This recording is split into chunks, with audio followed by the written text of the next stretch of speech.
নমস্কার। এবার কি তাহলে ইপিএলের ধাঁচেই হবে ভারতীয় ফুটবল লিগ বা ইন্ডিয়ান সুপার লিগ? অন্তত এমন একটা সম্ভাবনা কিন্তু দেখা দিয়েছে। কারণ আপনারা জানেন যে কেন্দ্রীয় ক্রীড়ামন্ত্রীর সঙ্গে বৈঠকে বসেছিল একাধিক stakeholder, I League, ISL বা আই লিগ 2 এর কর্তারা, পাশাপাশি এফএসডিএল, পাশাপাশি ব্রডকাস্টার, ওটিটি সবাই। এবং সেই বৈঠকের পরে কেন্দ্রীয় সরকার, কেন্দ্রীয় স্পোর্টস মিনিস্ট্রি তারা জানতে চেয়েছিল কে কী ভাবছে না ভাবছে, সমস্ত কিছু তারা নোট করেছে, কথা হয়েছে কীভাবে কী করা যেতে পারে তখন।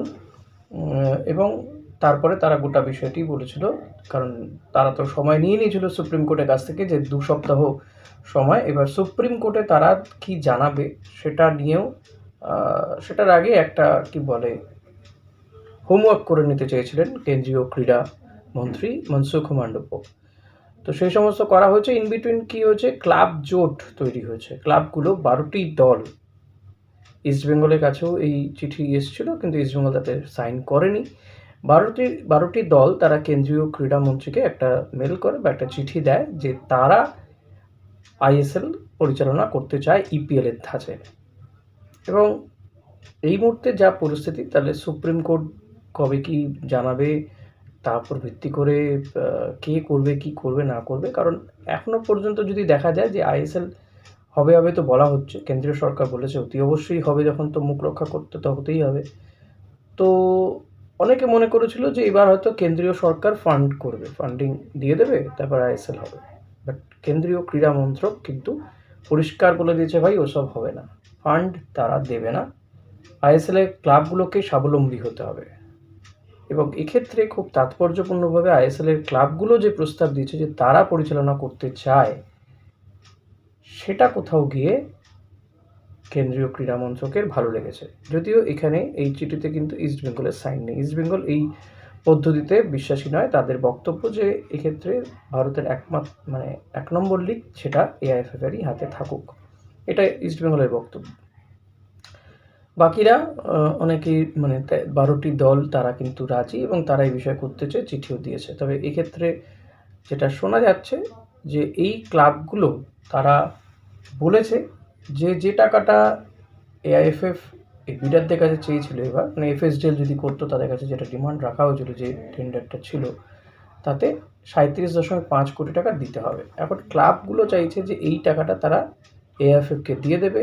এই টাকা দিয়ে এআইএফএফ বাকি খেলাগুলো, অর্থাৎ এক্ষেত্রে আইএসএলের সাপোর্ট দেওয়া, সন্তোষ ট্রফি, আইডাব্লিউএল যা করার করলো, আই লিগ 2, আই লিগ এগুলো করলো, এবং আইএসএলটা ক্লাবগুলো পরিচালনা করবে। এক্ষেত্রে কস্ট কাটিংয়ের জন্য বা লজিস্টিক যে খরচা সেগুলো কমানোর জন্য আরও কিছু সিদ্ধান্ত নেওয়া হতে পারে। যে হোম অ্যাওয়ে ভিত্তিতে যেহেতু আইএসএলটা হয়, সেক্ষেত্রে হয়তো কোনো একটা নিউট্রাল ভেন্যুতে হতে পারে, বা 2 সপ্তাহ 3 সপ্তাহ একটা জায়গায় থেকে কয়েকটা ম্যাচ হলো, তো আবার কোথাও গিয়ে ধরুন কলকাতাতে খেলা হলো, কলকাতাতে ইস্টবেঙ্গল, মোহনবাগান, মোহামেডান এরা খেললো, পরের পর ম্যাচগুলো তাদের সাথে এসে যারা খেললো কয়েকদিন থাকলো, এদের মধ্যে যে ম্যাচগুলো হবে সেগুলো ব্যাক টু ব্যাক হয়ে গেল কলকাতার 2টো মাঠে কি একটা মাঠে, এরকম। ধরুন জামশেদপুর এলো কলকাতায় খেলতে, সে কলকাতায় এসে মোহনবাগানের সাথে খেললো, ইস্টবেঙ্গলের সাথে খেললো, মোহামেডানের সাথে খেললো, তাহলে কি সে 4টে ম্যাচ খেলে চলে গেল? এইরকমও হতে পারে। বা ওই সময়ই আরও দুটো 4টে দল এলো, তারা খেলে চলে গেলো, আবার 1 সপ্তাহ পরে গিয়ে অন্য জায়গায় হলো। এতে কিছুটা কস্ট কাটিং হতে পারে, কিছুটা সাশ্রয় হতে পারে, সেগুলো নিয়েও আলোচনা হবে। তো এটা কেন্দ্রীয় সরকারের পছন্দ হয়েছে, কেন্দ্রীয় সরকার সুপ্রিম কোর্টে এটাই জানাতে চলেছে বলে শোনা যাচ্ছে। আজকেও শুনানি হওয়ার কথা ছিল, কিন্তু শুনানি হয়েছে কিনা আমার কাছে কোনো আপডেট নেই এখনো পর্যন্ত। তো যদি হয়, এক্ষেত্রে কেন্দ্রীয় সরকার কী নির্দেশ দেয় তার উপরও ডিপেন্ড করে আছে। ইন বিটুইন আইএসএল ক্লাবগুলোর এই যে প্রস্তাব, এই প্রস্তাবটা নিয়ে অনেকেরই অনেক রকমের বক্তব্য আছে যে তারা ব্রডকাস্টার কী করবে, কারণ সবটাই তারা করবে, শুধু এআইএফএফ সাপোর্ট দেবে, রেফারি সহ আনাতানা যা সিস্টেমেটিক্যাল যে নিয়মকানুন যেগুলো, সেগুলোকে সাপোর্ট দেবে। যেমনটা ইপিএলের ক্ষেত্রে হয়, এফএ ফুটবল অ্যাসোসিয়েশন তাদেরকে সাপোর্ট দেয়, স্টেক হোল্ডার তারা একটা, আর একটা ক্লাব জোট একটা স্টেক হোল্ডার, সেখানে 20টে দল, এখানে আমাদের এখন 13টা দলে এসে বা 13টা কি 14টা দলে এসে বোধহয় ঠেকেছে।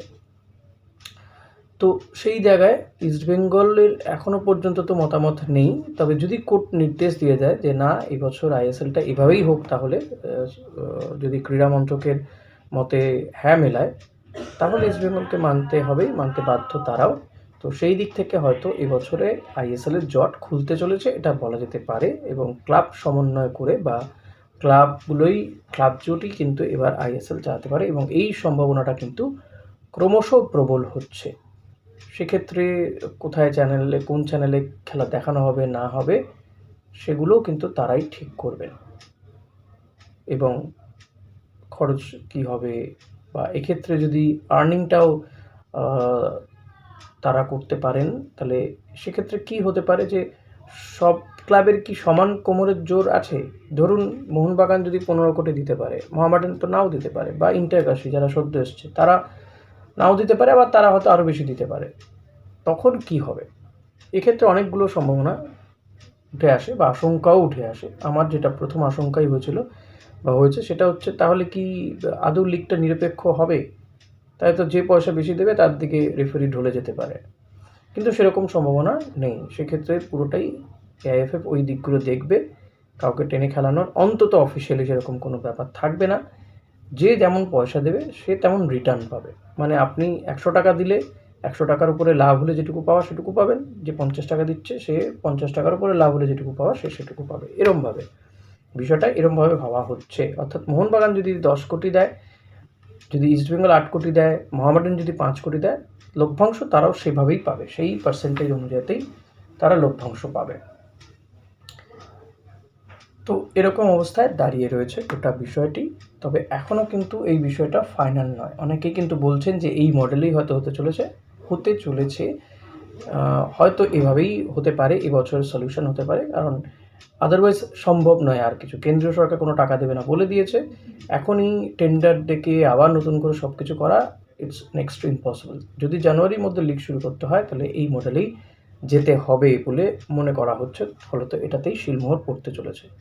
ইনবিটুইনে আরও ছোটো ছোটো কয়েকটা খবর দিয়ে দিই আপনাদেরকে, যে অনেকেই বলছিলেন হিরোশি, আহাদাত তাদের কী হবে, তাদেরকে কি ছেড়ে দেবে? অস্কারে কী হবে? যিনি বলেছিলেন সুপার কাপ চ্যাম্পিয়ন না হতে পারলে তিনি চলে যাবেন, কিন্তু কেউ যাচ্ছেন না। টিমকে ছুটি দিয়ে দেওয়া হয়েছে অনির্দিষ্টকালের জন্য, প্র্যাকটিস বন্ধ। তবে এখনই কেউ যাচ্ছেন না, বিদায় ঘন্টা কারো বাজেনি, অস্কারও থাকছেন। আমার মনে হয় না অস্কারকে ছেড়ে দেওয়াটা কোনো যুক্তিযুক্ত কাজ হবে। আমি যেটা বলেছিলাম গতকালের ভিডিওতে, হিরোশি বা আদাতকে ছেড়ে দেওয়া যেতে পারত, বাট তাদেরকে রাখছে ক্লাব এখনও পর্যন্ত, কারণ আইএসএল বা ভারতীয় ফুটবলের যা ভবিষ্যৎ এই মুহূর্তে দাঁড়িয়ে যেই জায়গায় দাঁড়িয়ে রয়েছে, আইএসএল হবে কি হবে না এখনও তো অনিশ্চিত। তো সেটা নিয়ে আর বাড়তি কোনো খরচা করতে চাইছে না ক্লাব। যা হয়েছে ফলত তাদেরকেই রেখে দেওয়া হচ্ছে। এখন তাদেরকে ফর্মে ফিরতে হবে, তাদের সাথে নিঃসন্দেহে কোচ বা ক্লাব কর্তারা কথা বলবে। আই হোপ সেক্ষেত্রে হয়তো ডেভিড এদের হয়তো আগামী দিনে আরও শিখে চিনতে পারে, আর বেশি সময় পেতে পারে ডেভিড বা জেসিনরা। তো দেখা যাক কী করে অস্কার বুঝো তাদেরকে কতটা ফর্মে ফেরাতে পারেন। আহাদাত ভালো, আমার মনে হয় ঠিকঠাক, কিন্তু তাকে চোটমুক্ত হতে হবে। হিরোশিকে মোহভঙ্গ হয়েছে সবারই, আহাদাতেও মোহভঙ্গ, বাট তুলনামূলকভাবে আহাদাতের ওপর কিছুটা ভোট রয়েছে, কারণ সে গোলও পেয়েছিল কয়েকটা। তো এটাই হচ্ছে ব্যাপার, ইস্টবেঙ্গল কাউকে ছাড়ছে না। এদিকে মোহনবাগান কোচ আজকে রাতেই আসছে বলে শোনা যাচ্ছে, রাত 1টা নাগাদ মোহনবাগান কোচ চলে আসবেন, সার্জিও লোবেরা, এবং বৃহস্পতিবার থেকে তিনি বোধহয় প্র্যাকটিসে নেমে পড়বেন মাঠে। তাকে মোহনবাগান এমনিতেই প্র্যাকটিস শুরু করে দিয়েছে, অনেকদিন প্র্যাকটিস বন্ধ রাখার পরে এবার নতুন কোচও তিনিও নেমে পড়ছেন প্র্যাকটিসে।